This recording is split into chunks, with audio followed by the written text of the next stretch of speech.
Okay, so problem here. I thought I did that correctly, but apparently I didn't. I got a flat tire again. Let's see if we can address this problem and figure out where it's actually coming from. My jam nut is good and tight. I could go a little, tiny bit tighter there. Let's try that.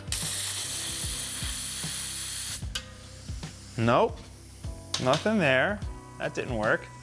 My bead is good around the entire tire. That's one of the things you want to look for, and that's what that popping noise is when you set the bead on the tire. It's the tire jumping up onto that rim bead. And this one is good all the way around.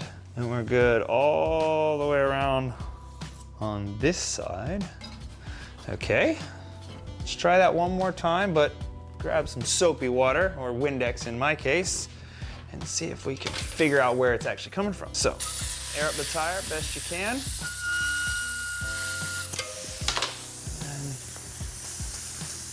Oh, we got some leak there. So we got leak at the valve stem, but I think we've got a bigger issue than maybe just the jam not being tight, because it's pretty tight on there. I don't think we're gonna be able to safely get much tighter than that. In this scenario, realistically, the best thing to do is actually to pop the tire back off and make sure that everything's okay inside the tire. For that, I think we're gonna go to the shower before we make too big of a mess here. Let's head that way. I recommend doing this in an area that you're not worried about getting dirty, or maybe put an old sheet or a trash bag behind the tire or whatever, because sometimes the tubeless will actually splash out when you break the tire bead. Pull the bead off from the side away from you first. Oh, see? Splashed out just a little bit. Now, if it was doing that towards me, my beautiful black orange sealed shirt would be all, well, orange. So break your bead all the way around. This is actually where tire levers are very useful. Tire lever inside of here.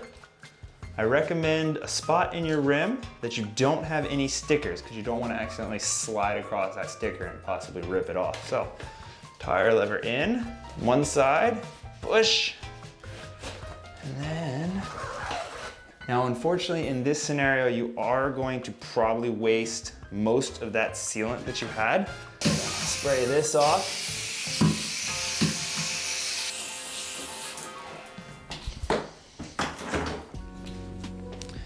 Okay, now the rim is nice and cleaned up.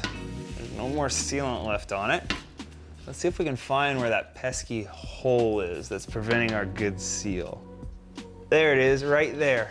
Oh, that is the culprit of all of our problems.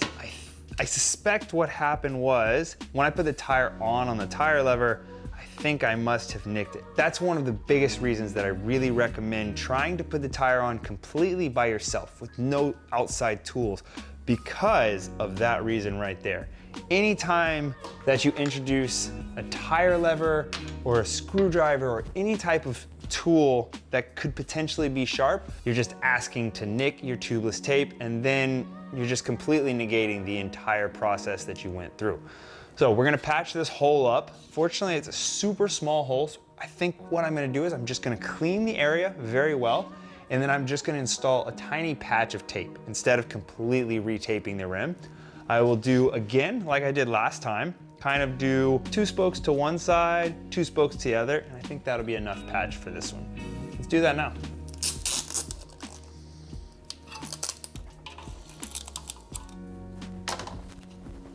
Okay, that is patched up. It's good to go. We've got good seal on both sides of the hole.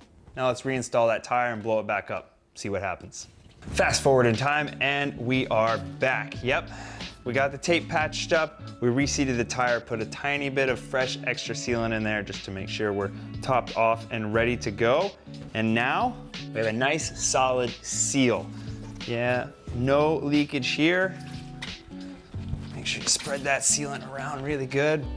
Tighten up our press to valve, little valve cap. And this time, I think we're actually good to go. To wrap that up, tubeless can be extremely beneficial. Sometimes it can be a little fussy. You have to make sure you go through the steps properly. And if you do have a leak, Just go through your checklist and make sure everything is done well. Make sure your jam nut is on your valve stem properly, good and tight, nice and snug. The valve core itself is snug.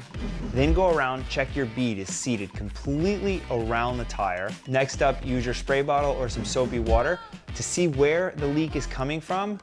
Last case scenario, if you just can't get it to seal, take the tire back off and make sure that the rim tape is done properly and there's no small holes or nicks in the rim tape. Those steps are gonna help you overcome any issues that you might have had with the initial sealing process. And once it's sealed, then you're ready to ride. You can jump on your bike, go have some fun on the trails, on the gravel road, or even on the asphalt. Enjoy your ride.